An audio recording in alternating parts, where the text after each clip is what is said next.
You know where we should kind of start? We're going to just let it be. Let it be. Let the chips fall where they may. I mean. That's what we always do. I mean. We let them fall where they may. You ready? All right.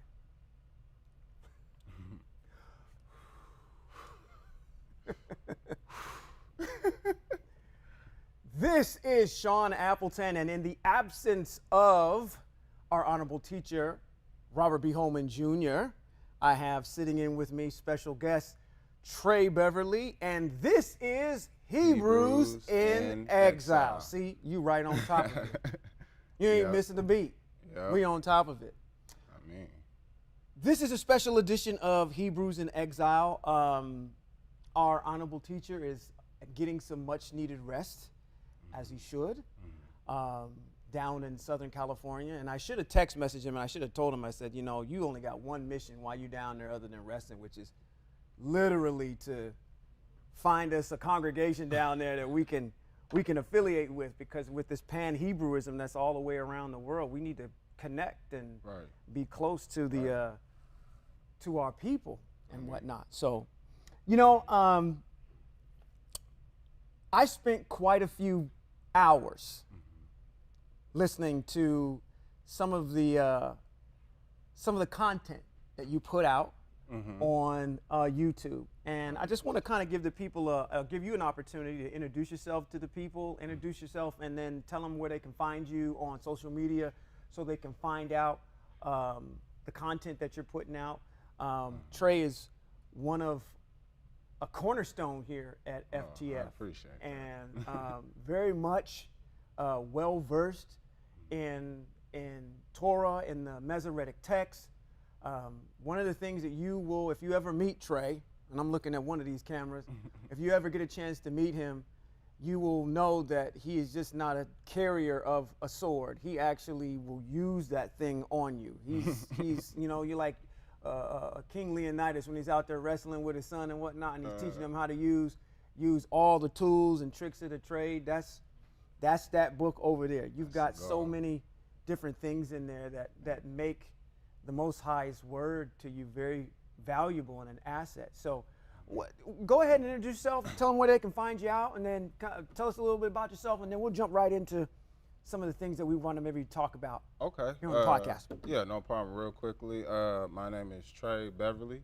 I was invited here from a co-worker at my old job about 5, maybe 6 years ago. 6 years ago, okay. Somewhere around there, yeah. And so, yeah, I found out the difference between the Torah and the New Testament, and I've been interested, talked to Rabbi, and the truth of the word just resonated with my spirit. So I've been here and I've been studying since. My YouTube, I have a YouTube channel, which is YHWH.HEALS11. That's YAHWEH'S 11. And I have 4 videos on there so far. I have clarification on who the Most High who he calls his son. I have a video on there of clarification of the difference between our covenant, which some people call the Old Testament, and the difference between the New Testament, which is not Hebraic. And I also have a video on there where I show, again, the difference between our covenant with the New Testament, of how JC contradicts the foundation which he is so-called supposed to represent. You see, that's cool. You know, I actually want to come back to those topics, but I actually want to take a sidebar real quick. Matter of fact, I didn't mean to cut you off. Do you have any other social media that people can find you on so they can follow you? Yeah, I have a TikTok that is called Tree of Yah. Okay. Let's see it. Yeah, it's called TREE Tree of Yah, YAH11. So I have videos of a lot of the posting that you guys have from the podcast and congregation pieces. So if people would like, they can also go there and get some valuable information. Yeah, because you know what, I mean, as we continue on in the way of the Most High, we finding it's very rare, this remnant that's out there. You know, you usually are going to find individuals that are still dabbling on one side of the fence, kind of even almost straddling both sides of the fence. And what I mean by both sides of the fence is, you know, they're over in Christianity. They still have this strong pull to be over there, and we're going to talk about that in a little bit of a second. And then they are trying to embrace the Hebraicness of who they are, to understand that the Masoretic text is talking about them, that they're a part of a community, a part of a nation of people that the Most High chastens and loves, and it's kind of difficult for them to kind of literally get rid of all of the minutia that they've been hearing since the time that they've been reared in the church. And they've got questions and different types of things. So it's interesting. Well, I just definitely want to make sure that everybody gets your information so they can reach out and we can get the Most High's word out to the people. Now, when I was watching your video,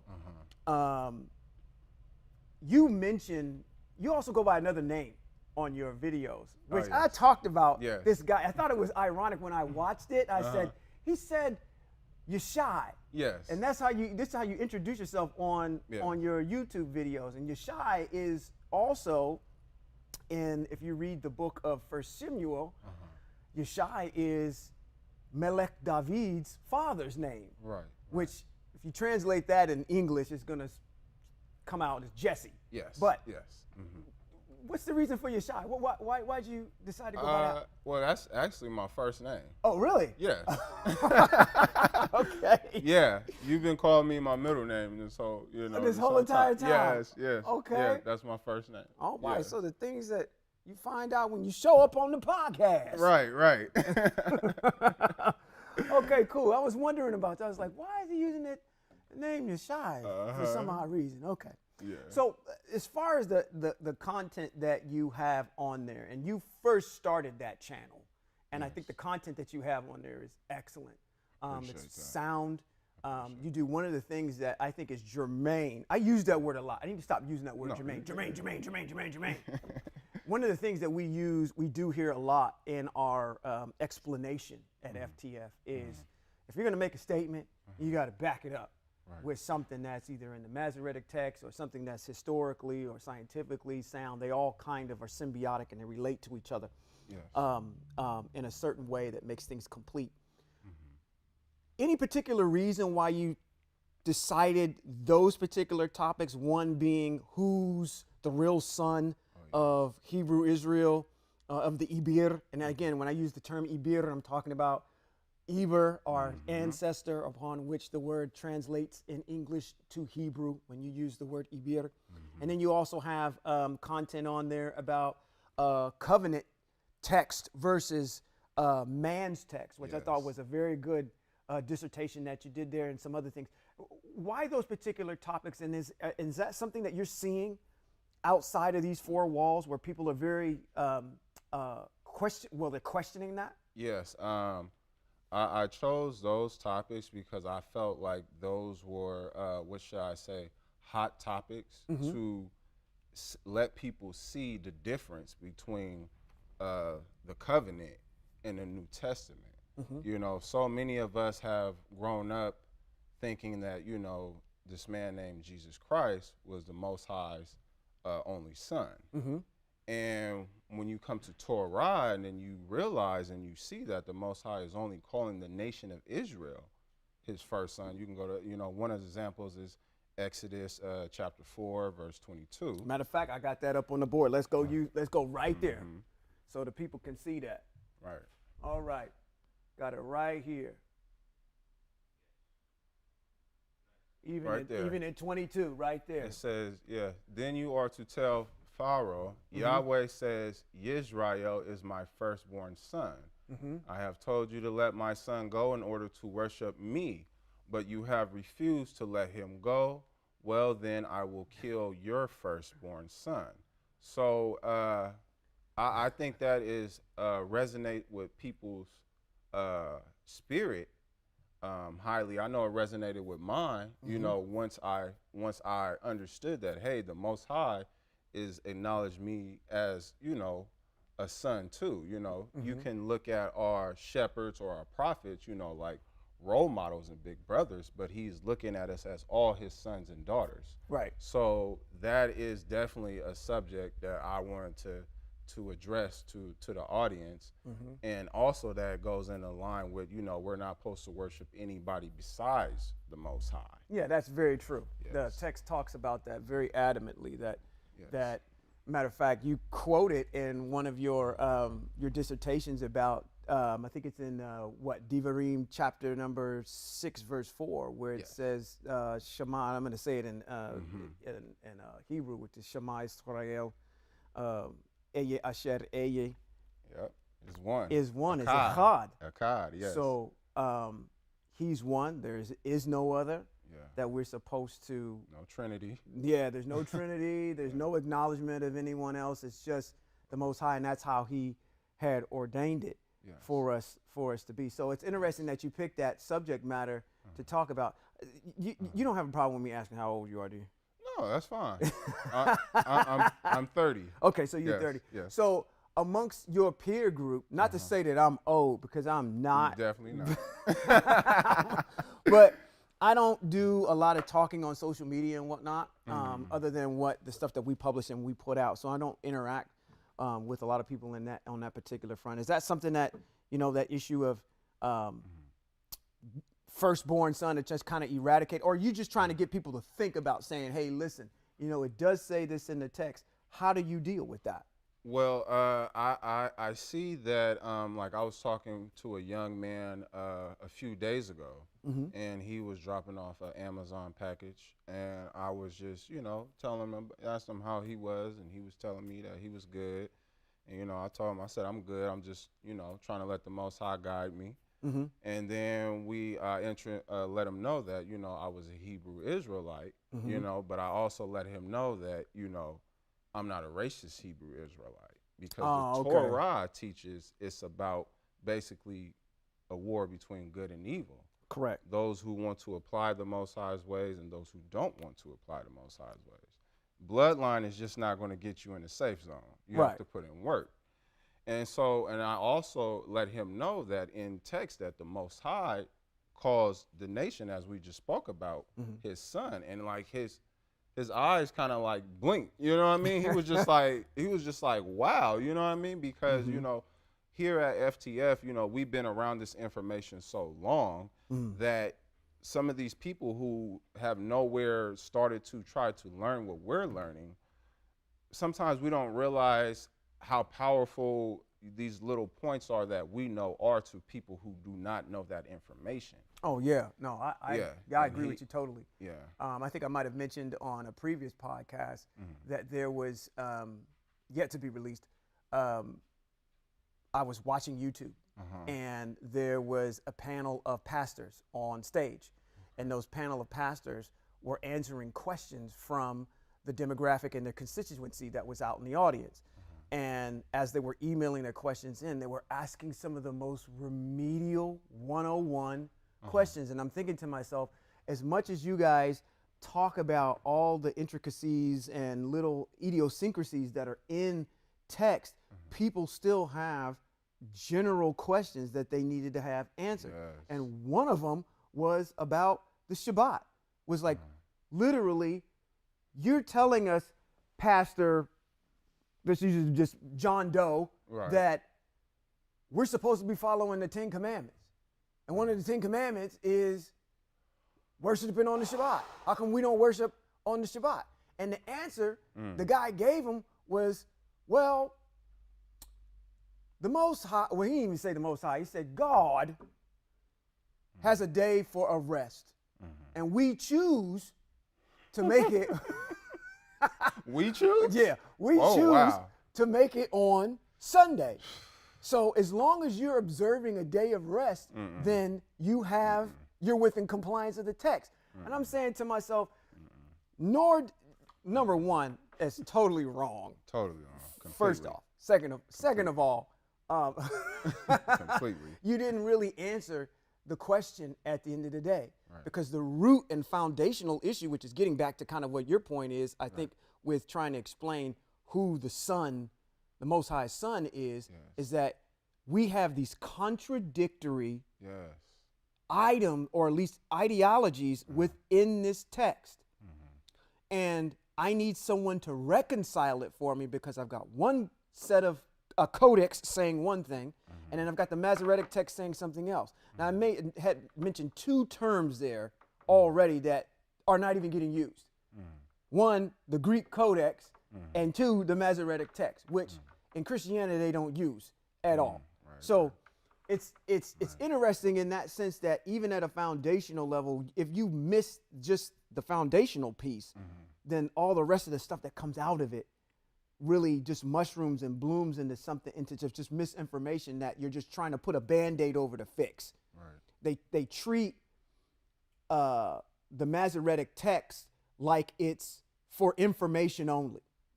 So for them to play with or whatever and do what their motive wants to use and pick off of the covenant.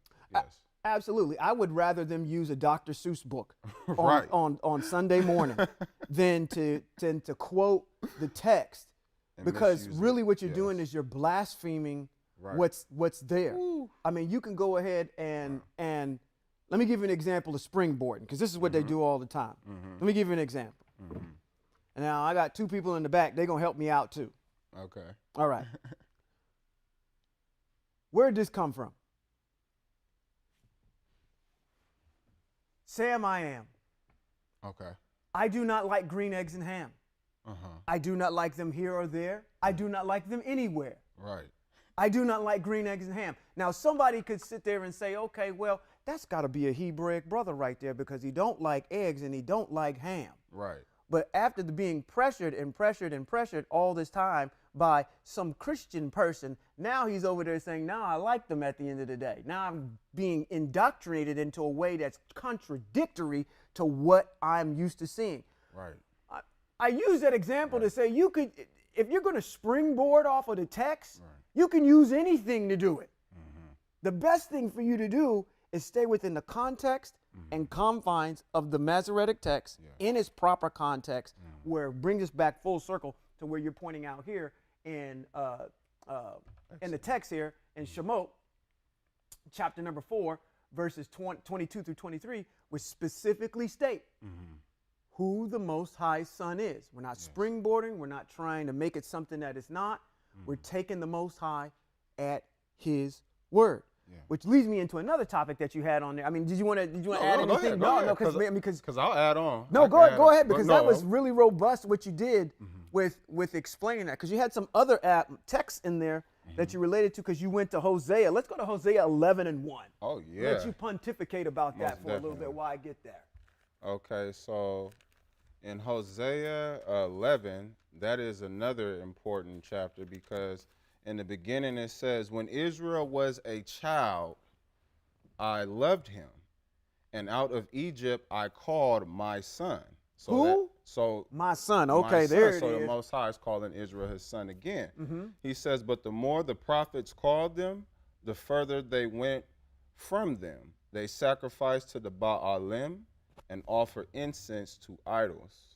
And I will also like a good point to point out here, if you go into verse 9, which we should all know, it says, for I am Yah, not a human being, the set apart one amongst you. So that also needs to be clarified, that the Most High is a spirit. Yeah, he's not a human being. He's not. He created mankind, but he's not mankind. And that's so funny to me, because even when I was in the Christian way, I completely understood the separation between Jesus and the Most High. You know what I mean? Because he even says out there, he says when you pray to the Father, you know what I mean? And I clearly knew that, the Most High wasn't coming out of somebody's womb. But I mean, it does need clarification, though, on a serious note, because some people, and we all know a lot of people actually try to look at JC as he is the Most High. Yeah, and it's a real interesting piece on how people look at that. And I'm gonna interject something as a little sidebar that's over there. It's almost as if this other religion is geared for the United States and westernized culture. Yes, it is. Because it's literally something where, number one, if we point out the discrepancies or the dichotomies between the two, number one, we are part of a theocracy. That means that we have the Most High is basically our king. Right, right. And we do the things that have been prescribed in the commandments and the mitzvahs that the Most High asks us to do. Yes. Opposed to, and matter of fact, let's say this, you don't have the opportunity within the Most High's word to go back and say, by democratic vote, we're going to amend this and add in extra stuff to fit how we want to live. Complete violation. Right. So we don't have that opportunity. So it's kind of this weird thing where on Sunday mornings, people want to act like they're a part of a kingdom, but then as soon as they leave, they know that, and matter of fact, while they're sitting in there, they know they're a part of a democracy the whole entire time because they know that they control that pastor that's up there. Because literally, if that pastor says something that they don't like, they'll up and leave, or they'll make a change and get rid of him. So we don't have the ability to overthrow the Most High. We don't have the ability to circumvent the text the way it is. And really, JC or Jesus Christ or Yeshua or whatever you want to call him is very convenient, because now you have this basically scapegoat to put all of your problems on, all of your failures as a person, to say, you know what, I'm forgiven because I literally believe in this particular person. And that's just so crazy, because we all know that when we study the word, we see that the Most High doesn't do, quote unquote, it can get more defined, but he doesn't get a righteous leader or a righteous person in the community and kill them for the sins of the person that is doing sins. The Most High doesn't do that. Right. And another example, if the Most High had operated like that, then why didn't that happen to Moshe? Yeah, why wouldn't you go ahead and he take told him Moshe, out? he told Moshe, I can give you a whole new people. But if if he functioned in that way, then Moshe should have died. Yeah, you had, listen. But he doesn't operate in that way. That's right. And I'm going to tell you what, if you look at the caliber, I always will say, if you put a stat sheet up, if you put like the LeBron up against the Michael Jordans of the world, and you're comparing stats on paper, you can come up with maybe what you think who is the better person. But I can use the same analogy, like I'm using JC versus Moshe. Right. You look at his stat sheet and all of the stuff that Moshe has brought about. There is no Yeshua without Moshe. There is no LeBron without Michael Jordan paving the way and making a path for him. So it's kind of interesting when you look at it that way, but it's actually dovetails into another topic, and I'm bouncing all over the place because all four of your videos have the same fiber that run through them. And you make a statement in one of your videos about really drawing this glaring contradiction. And it had me I was at work listening to it, and I almost was doubled over in laughter because of the way that you conveyed the information to the audience. Because he was talking about, hey, listen, you know what? The scripture text or the Masoretic text that talks about when you slaughter something and you're supposed to do it kosher, you're supposed to let that blood drain to the ground. And you're not supposed to be going ahead and eating. We're not supposed to consume any blood. Any blood at all. At all. So, which was interesting to me because I had always thought of this question, and I know it's probably vulgar and immature, but I'm going to say it because I'm a fool. No, you're not. No, you're not. I've always wondered when we was in church. Yeah. And I heard that. Yeah. Because we're not supposed to, again, if somebody wants to crucify us about, pardon the pun, crucify us about, okay, you guys are slaughtering animals. Well, you slaughtering people. You're over there sacrificing, even if it's symbolic. Right. You're over there representing something, saying, I'm going to drink this man's blood and eat this man's flesh. And that brings me to my point that I was going to bring up, that I was kind of immature. Yes. Yeah. Drinking the blood, symbolizing it, I get. But eating, actually I don't get that, but eating somebody, right? Who gets, what part of you are you eating? That's what I wanted to ask these Christians all the time. When you eat Christ, what part of him are you eating? Are you eating his elbows?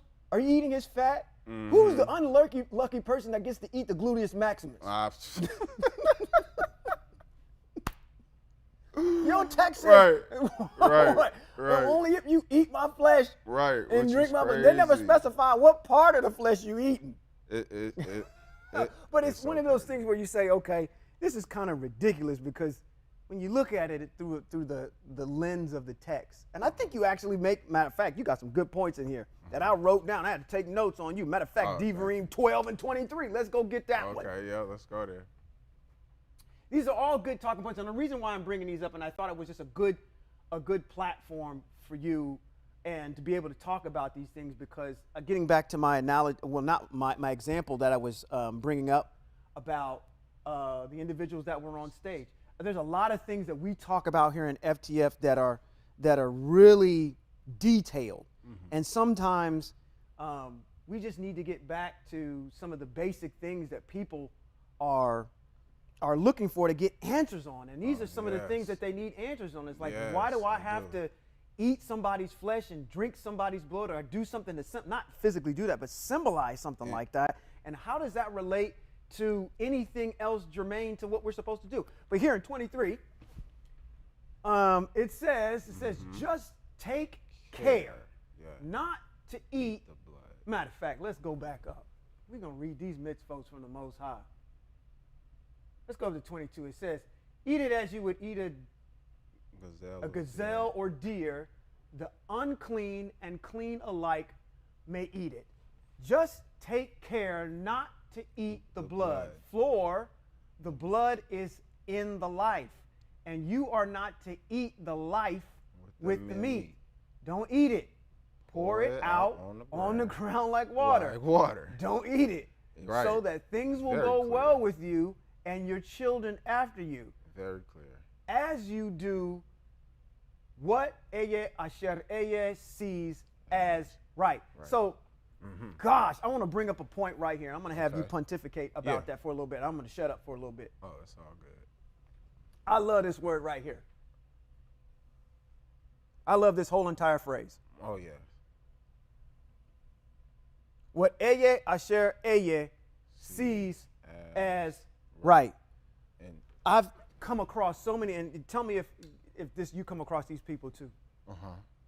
We see the mitzvot that's there that tells us not to eat blood. Right. Not even to symbolize anything that's close to eating blood or drinking blood. Yeah. Right there. Yeah. And then it ends with this piece right here.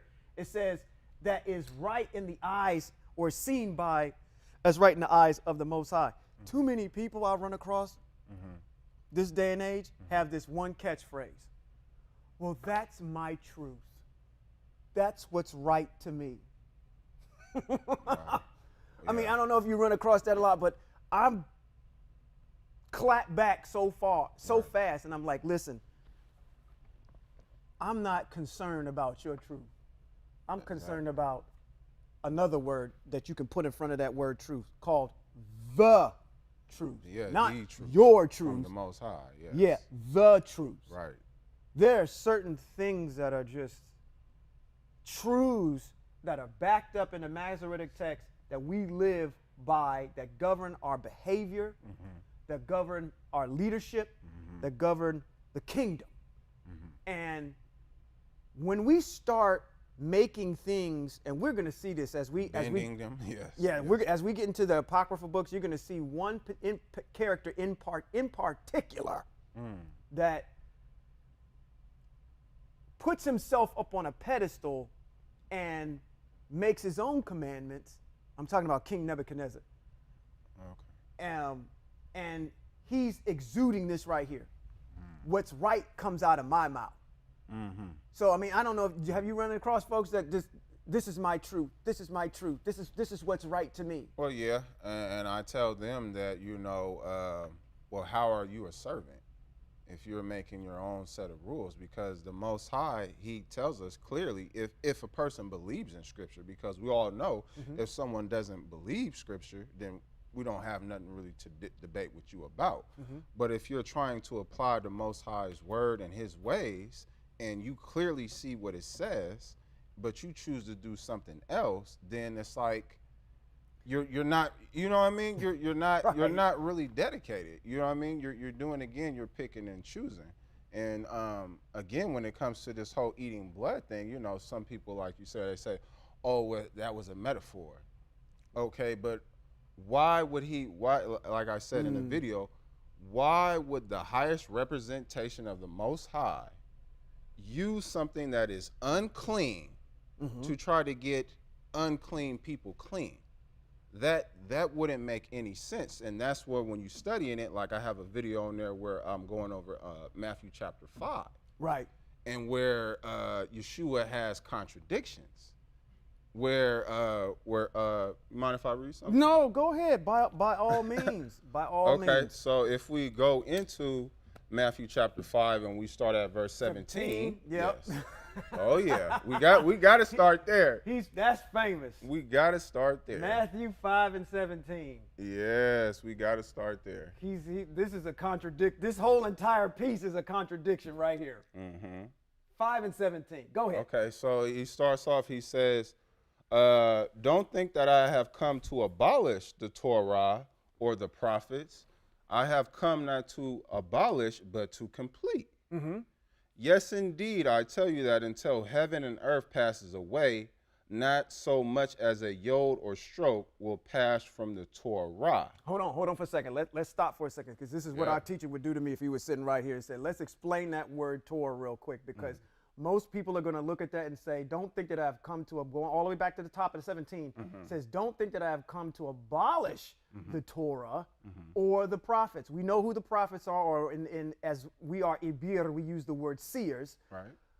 Torah, let's explain what that is. Torah, and we've done it before on this podcast, Torah is not the first 5 books of the Masoretic text that were written by Moshe. Torah is the mitzvot that are inside the first 5 books. Yes. If you want to call it the Torah, I don't necessarily prescribe to that, because it intermingles 2 different things that confuse people. I didn't come to get rid. In other words, let me read it a different way. It says, if I read it the way people look at it, it says, don't think that I have come to abolish the first 5 books of the Masoretic text or the prophets. It's not what he's talking about. He says, when he says, don't think that I've come to abolish the Torah, he's talking about the mitzvot. So if I was to read that different, said, not the culture. I didn't come to abolish the mitzvot or the commandments of the Most High. So I apologize for jumping in there, but you stopped where it says a stroke will pass from, not so much as a yod or a stroke will pass from the Torah. Yeah, and then it says, not until everything that must happen has happened. So you can clearly see this is out of Yeshua's mouth, that he's claiming that he's completely with the Torah, in an alliance, in agreement with the Torah. And we stand with him on that one. He's on good ground here. But in this same chapter, a few times, and I can share one of them, but a few times where he states that I know the Most High says, but I say. And hold on, I thought you only said the words that your father tells you. That's correct. So an example that I want to get for the people in here is in Matthew chapter 5, if you go to verse 31. Now let's roll right into 31 here, because as he's here in 17, he makes this declaration, which is good, saying that everything that has happened must happen. And this is actually, if you read this part right here, and you go to the apocryphal book of Baruch, the second book of Baruch, this comes to life on all the things that have to happen before the end of the Acharit Achamin, which is the end of days. So he goes on and talks about, this is the part that I don't want to skip over. This is some meat right here. Where it says, so whoever disobeys the least of these mitzvot. Remember how I said earlier, I said Torah is the mitzvot? That's what he's talking about. Right. The least of these mitzvot, and teaches others to do so, will be called least in the kingdom of heaven. But whoever obeys them, first of all, we got a problem. right out of Yeah, that, we right do. out of the gate. We do. This is where he starts getting off, okay? He's good up until the point where he says, anybody that disobeys him or teaches other people against the mitzvot will be the least, and least good. You're good there. This is where you start messing up. When you say in the kingdom of heaven, the kingdom of heaven ain't for you. That's not for you. That's for the heavenly hosts and the Most High. You're not going up there. So to give the impression that people are going to heaven, that's not what the Masoretic text talks about. So it's subtle. And you're thinking, oh, okay, I'm going to heaven. That's cool. That's not what that's talking about. This is where he gets off. So this is right, that statement right there is a contradiction. But then he goes on to say, but whoever obeys them and so teaches will be called great. I'm good, but not in the kingdom of heaven. Because you're not going to heaven. There's another, your place is down here. There's the Most High made this realm for man, not man for this realm. For I tell you that unless your righteousness is far greater than that of the Torah teachers or the mitzvot teachers and the Perushim, you will certainly not enter the kingdom of heaven. So this is a good point to make, because even if you did prescribe to this idea of heaven, you ain't going anyway. Know why? Because of that statement right here. Whosoever, come on, Cletus, disobeys the least of these mitzvot and teaches others to do so will be called least. So anytime somebody gets up there on a Sunday morning telling you you don't have to do any of these things and they've been done away with, they're weak and they're ineffective, is totally wrong. Why you're following them, I don't know. Because your own teacher tells you you shouldn't be listening to that. That person is going to be least in your so-called kingdom of heaven. And then this is the funky part about this. When we start into 21, what's this man start doing? He starts naming all the mitzvot. So naming what he contradicted. Yeah, naming what he's contradicting. Don't murder. And then he gives you a good, this is like good sound teaching here. Throughout here, there's some things that I disagree with in here, but for the most part, it's okay. You jump down to 27, he says, don't commit adultery. Yeah. Okay? And it keeps going on. And then we jump down to 31 where you were going to get at. Okay? Oh, yes. So in 31, as you can see, it says, it was said, whoever divorces his wife must give her a get. And then it's in bold, and so it tells you right there that you can go to Deuteronomy 24 to verify in the Torah, what we would say, what the Most High says about whoever divorces his wife must get her a get. And then he says, but I tell you that there he goes with the but. But I tell you, hold on, who are you? That anyone who divorces his wife, except on the ground of fornication, makes her an adulteress, and that anyone who marries a divorcee commits adultery. Now, yeah, that's so he's basically saying that if a woman is divorced, that anyone who marries that woman after the first husband, they're committing adultery. Now, when you go to Deuteronomy 24, okay, let's get that so people can see it. Let's see what the Most High says about this. Yeah, because that doesn't add up with what he just said. Okay. It says here, suppose a man marries a woman and consummates the marriage, but later finds her displeasing because he has found her offensive in some respect. He writes her a divorce document, which and that's called a get. Yep. That's called a get. Exactly. So I was going to bring that up when you were over there in Matthew 5 and 31 when it says he can give her a get. A get is a divorce document that he issues to his wife. Right. So he issues her a document. Yep. He gives it to her and sends her away from his house. She leaves his house, goes and becomes another man's wife. Oh, see, she can become another man's wife. Right. But he said that couldn't be. Again, verse 3, but the second husband dislikes her and writes her a get gives it to her and send her away from his house, or the second husband whom she married dies.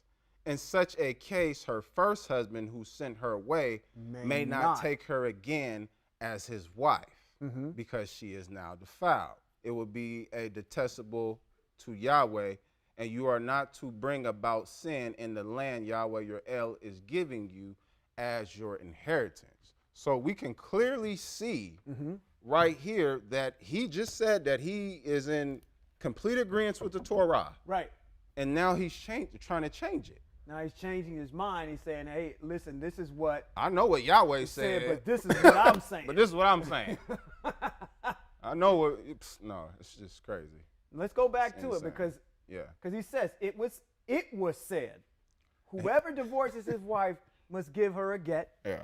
But I tell you that anyone who divorces his wife, which you can, except on the grounds of fornication. That means that he's contradicting what we just read. If he is part of the triune trifecta 3, then I think Yeshua, the Holy Spirit, and Yahweh need to go in the room in the back and have a conversation, because now you're contradicting yourself, because you're saying that if he divorces his wife, except on the grounds of fornication, he can divorce his wife if he finds something unfavorable about her. That's what the text says. That's what the scripture says. Yeah. It said it makes her an adulteress. No, it doesn't. No. And that anyone who marries a divorcee commits adultery. No, that's not even close to being right. My husband didn't like me, so no one can marry me ever again. Ever again.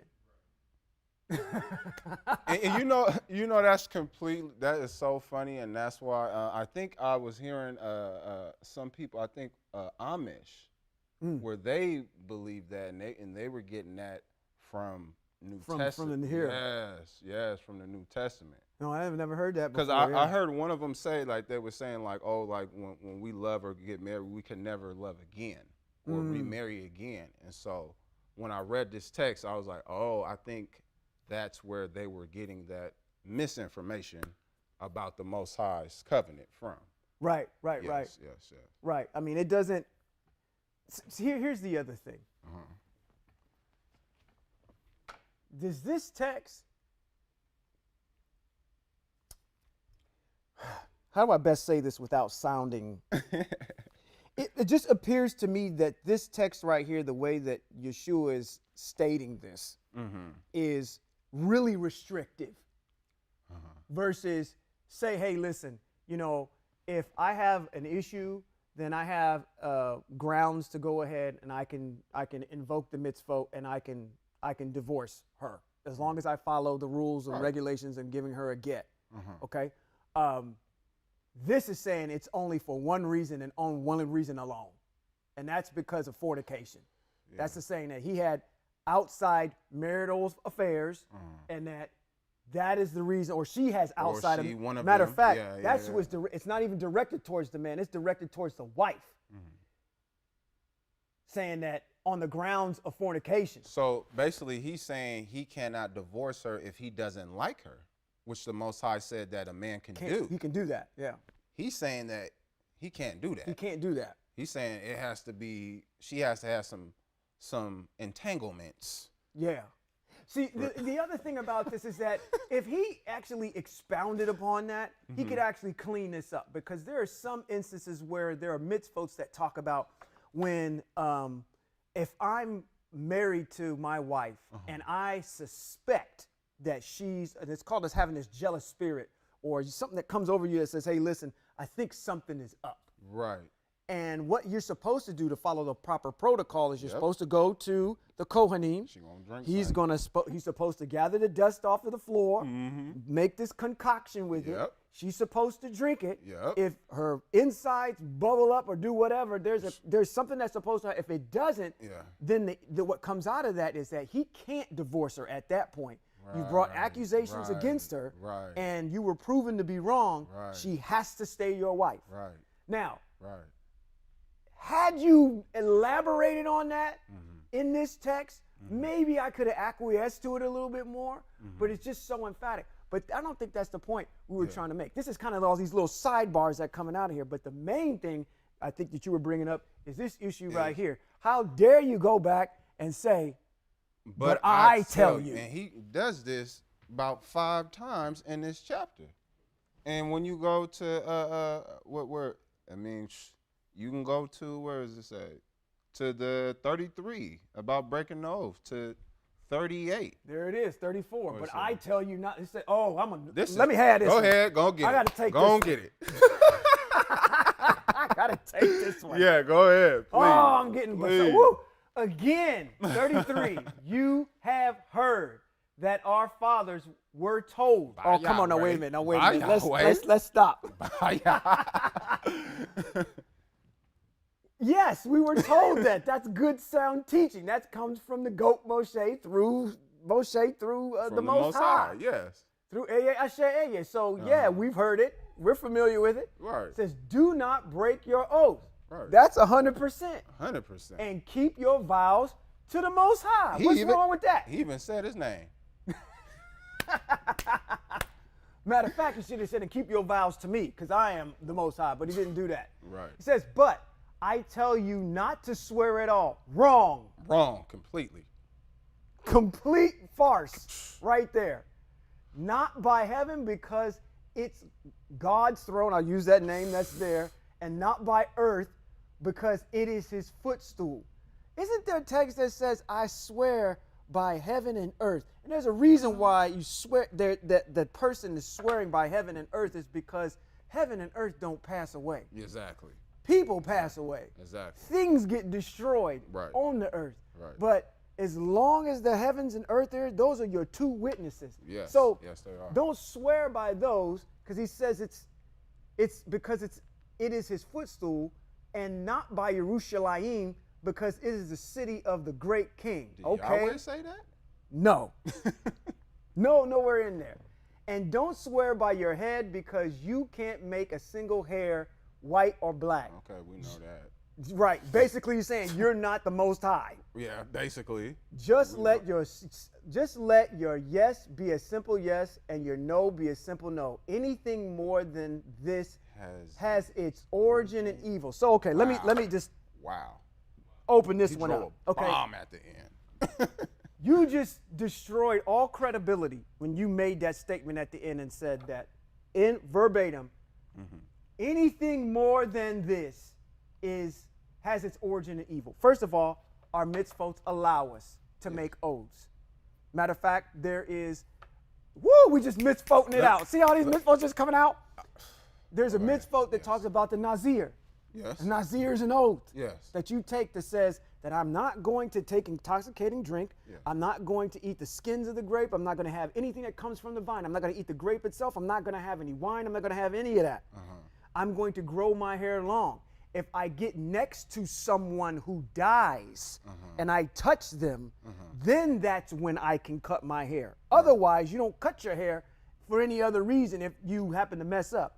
But it is an oath to the Most High. Yes. You can make those oaths. Yes. So just, and the Most High is okay with that. Right. So how in the world do you claim to be, let's use their term, God incarnate, and then say anything more than that has its origin in evil? So basically what you just got done saying is the mitzvot are evil because they allow us to make oaths. Right, yes, exactly. And I want to go even deeper than that. I would like to ask, how is he truly a Hebrew Israelite if he doesn't accept the oath and the vow and the covenant of the Most High? Wow, that's a great point. Great point. Because this is what sets us apart. And you're saying that if we do that, our origins is in evil and we should not do that? No. Because we take the oath and the vow to live by the Most High's way of life. He looks at us as a wife. You know, we celebrate the mitzvot, Shavuot, and all these. So this is what sets us apart. And if you're telling us not to do that, well, how are you even a Hebrew Israelite? Yeah, oaths are a true Hebrew Israelite, I should say. Right, and as you are supposedly God incarnate, you're supposed to know that. the issue is that the establishment of what you were sent here to do, supposedly, Right. is based on an oath, which you so eloquently put, Right. between Abraham and the Most High, which Exactly. simply says Yes. that you carry the oath in your flesh. You carry the covenant in your flesh of the circumcision. That says, Torah in the flesh. yeah, that says you are literally a walking contract. Right. So if you're telling me that we're not honoring oaths anymore, then truly we've gotten to the point where this is so far off in left field. And again, our mentor and head ambassador and head statesman will continue to keep saying, I'm going to quote him, because he says, they're the nations. They can do whatever they want to do. The reason we keep going over there and keep talking about them is because so many of the Ibir are listening to that message. Yeah. And they need to understand that it is totally contradictory to what the Most High is saying. You can't, all them folks that want to stand up there on Sunday morning talking about, I'm blessed in the city, I'm blessed when I come and go, and all that stuff, when they sing that particular song. You ain't blessed for nothing, because you know why? You don't own you take ownership of the contract. Yes. Of the oath that's been made between That he's Abraham and his telling you seed. that you shouldn't do. Right. So you can't be for the mitzvot, as you state earlier in 5 and 17, and then later on just start willy-nilly saying, yeah, I know what it says, But I say we're going to do something different. That should give you reason for pause already when the Most High talks about I've never changed. He act like he don't know Deuteronomy chapter 13. Well, what's in Deuteronomy chapter 13? Let's show the people. Yeah. These are all good points that we're trying to make here to raise your awareness so you're able to deduce the information for yourself. I had some individuals come in town and stay with us for a little bit, and they were deathly, I shouldn't say that, deathly afraid, but they were very apprehensive about the teachings and things that we're involved with and getting back to the Most High. And it all stemmed down to, I understand it, but I can't speak too loud about it because I'll be excommunicated from my family. I'll be looked at as a heretic. That's a very deep point. I can't fully get over here because what is mama gonna think? What's daddy gonna think? What's my friends gonna think? What are they gonna say? Right. Like, now you over there in this thing over here and you abandoning Christ? I mean, it's the guilt of, which is kind of comical for us, but the guilt of no guilt is persecuting them so much that they can't move, which is funny. But at any rate, 13. You were going to say something. Uh, I cut you off. No, that's fine. We can read it. So let's jump into 13. This is Deuteronomy 13. Where did you want to go in here? Because this was good. Right there. Right at the top. Where Okay. he says, everything I am commanding you, you are to take care to do. Do not add to it or subtract from it. This is Yahweh speaking. Correct. And let's read a little bit more. If a prophet or someone who gets messages while dreaming arises among you, and he gives you a sign or wonder, and the sign or wonder comes about as he predicted when he said, let's follow other elves, which you have not known, let us serve them. You are not to listen to what that prophet or dreamer says. For Yahweh your El is testing you in order to find out whether you really do love Yahweh your Elohim with all your heart and all your being.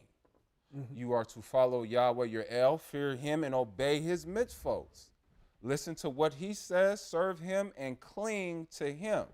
And that prophet or dreamer is to be put to death, because he urged rebellion against Yahweh your El, who brought you out of the land of Egypt and redeemed you from a life of slavery, in order to seduce you away from the path Yahweh your El ordered you to follow. This is how you rid your community of wickedness. So now if we just read up in Matthew what we're not supposed to add or subtract, and he's adding or subtracting, and what we're supposed to do to someone who's adding or subtracting. And then he tells us right here, this is how you rid your community of Very wickedness. good. So Very those who are nervous, and like you said, they're scared to go tell people, that confuses me. Because if you knew that, if you really love your people to me, and you know your people are in a lie, wouldn't it be overwhelming with joy to bring clarity to your people who've been living in a lie? Sure. But instead, we have a whole bunch of people who are scared of that and just rather just not say nothing and play in the backfield. That has me confused. Yeah, I mean, it plays a part into our culture and our society that we live in today. This is a Christian community. This is a Christian society. There's a lot of people. I can even go as petty as this and say, you know what?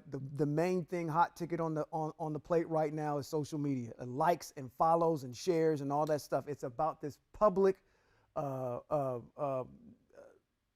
substantiation of a person, to validate who they are through likes and subscribers and all this kinds of stuff. And this is not a teaching that is liked or you're going to subscribe to it. So they're very apprehensive about trying to say, okay, well, this is what the Most High says. I read it, I see it, it makes sense.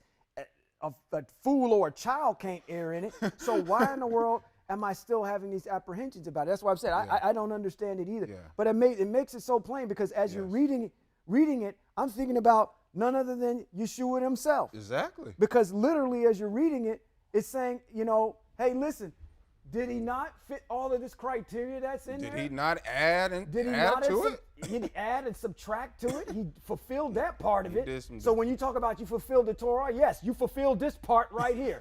So and that's about it. Yeah. So let's follow other gods which you have not known. We have not known no Yeshua. He was never written in the book over here. When you get to these other places, unto us a child is given and all this other stuff, that's not talking about him. It's not. If you do it in the proper context. See, what else did you say in here? Okay, matter of fact, the Most High is testing you, which he will do from time to time to see where your heart is. And this is a point that I highlighted right there because that's going to be something that is germane throughout the whole entire text from Bereshit all the way to Chronicles, which is obeying the mitzvot. That's all the Most High cares about at the end of the day. But if he comes to you, you should put him to death. There's nothing wrong when they brought that man in front of the elders and the ancient ones and they said, so you are who? Oh, okay. Right. Wait a minute. Right. Wait a minute. Let's go back in the tomes, everything. Let's make sure we didn't miss something that we were over there because we didn't see you anywhere, bruh. Right. At the end of the day. So let's invoke the mitzvot. We can't kill you. Otherwise, we would. Since we're under the jurisdiction of Roman law, we have to go to Pilate. Okay, yes, underneath Roman law. So we can't, it's just like saying, okay, somebody does something, we can't do anything, not that we would, but we can't do anything to them because, we can't take them out in the parking lot back there and stone them to death. No, we're under the jurisdiction of the United States. Exactly. And so if it was during that time, we'd have took them and say, hey, listen, by our law, this person is not supposed to be existing right now, but you go ahead and you weigh it out. And at the end of the day, they decided that the people decided that they wanted a criminal versus this dude. Even the people knew. They was like, listen, crucify him, put him up there, give us the thief. We can manage him. Right. But whatever's coming out this dude's mouth, we don't know. Right. At the end of the day. So that's good.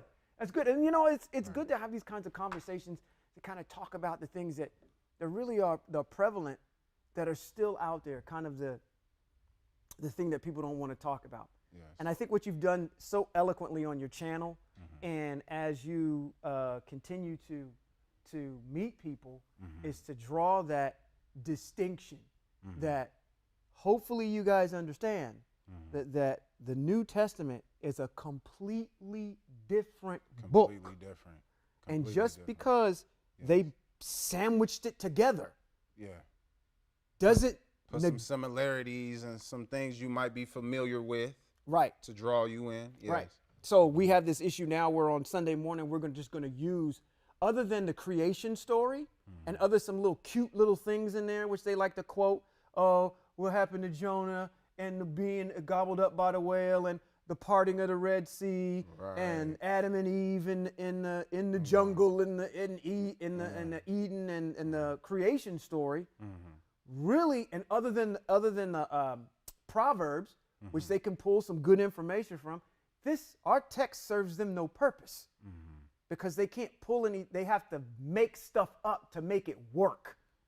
So at the end of the day, I love the fact that you're going ahead and, not that you need a confirmation from me, because your confirmation comes from the Most High. Oh, man, I'm learning from you guys, man. You and Rabbi have been big role models and big brother figures to me, and I appreciate, all the effort that you guys put into bringing clarity and trying to apply the Most High's ways as best as we can.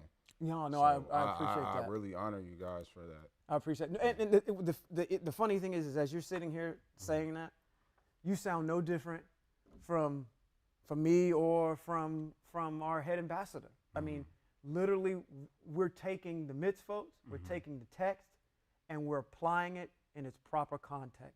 And that's literally, and you are able to navigate that really, really well and disseminate the information in a way where people can be receptive to it. And I hope people come out and support your channel. Appreciate it, man. Awesome, brother. In the way of the Most High, of the kingdom of Eretz, or of the Ibir, Yeshai, Trey, Beverly. That's me. Yes, sir. Thank you for coming in. Thank you for spending this time with us. We're going to have you back on the show. I appreciate As a matter of fact, as good as you're talking right now, I may have to give up my seat. Oh, no, don't do that. Don't do that. You can feel a little room for me in there, but no, we don't need you to go nowhere. Very good. So, is there anything you want to close with? Anything you want to say? I did want to have us read one last part just for the people. Okay, I wanted to where you want to go? Lamentations chapter 3 and verse 31. Oh boy. Lamentations. Chapter 3 and 31. Yeah. That brother over there in Lamentations is sick to his stomach about being in exile and how the Most High's people have just abandoned. And I tell our head ambassador all the time, I said, listen, we ain't got to Lamentations yet. We ain't got to this level yet. As much as we like to think that we are doing something, where did you want to go? Lamentations? Lamentations 3 and 31. 3:31. I'm not going to read all of it. I just want to read a little bit of it. No, go ahead. I just, for the people to know that it says, for rejection by Yahweh does not last forever. He may cause grief, but he will take pity, in keeping with the greatness of his grace. And this is very key right here. For he does not arbitrarily torment or punish human beings. So this is clarification of the people that everything that we're going through is needed for us. The Most High is not punishing us for his pleasure. Right. Agreed.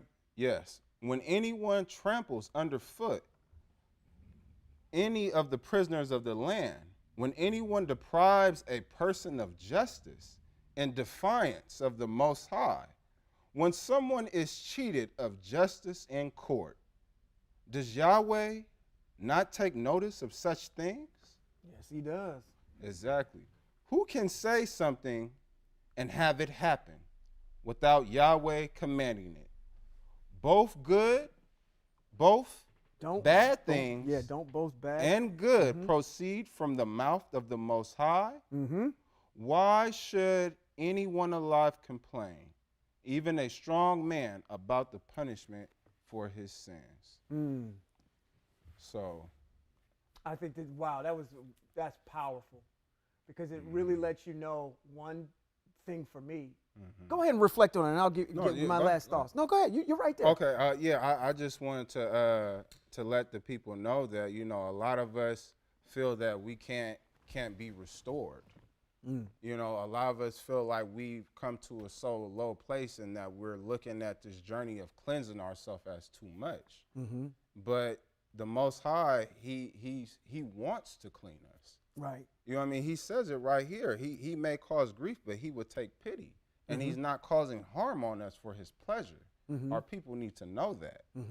And also, I love that one right here. When someone is cheated of justice in court, which many of us Hebrew and exiles have been cheated in court terribly.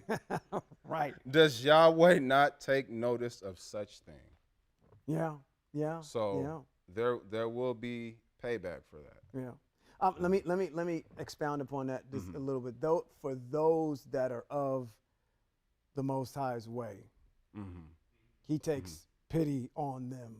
You know, Yes. for this is specifically for his nation of people that it applies to. But I'm going to tell you what I got out of what you read there that was very interesting. Is it's a personification of a behavioral trait that the Most High has, that he personifies throughout text, which is this ability to be in control of everything. I often say that life as we live it is one giant chessboard, that the Most High is moving specific pieces on this chessboard. He already knows how the game is going to end. Matter of fact, it's even in text where it says that the Most High knows the end from the beginning. So there's nothing new that's under the sun for the Most High. He knows where everything is going to be moved to. It's just that we're finding out about it in real time about the Most High's movement. And so everything that proceeds out of the mouth of the Most High is to get you to, because we have this thing as it's called free will, to prod you in the area where he wants you to go. It's just like a good parent, and I'm a parent.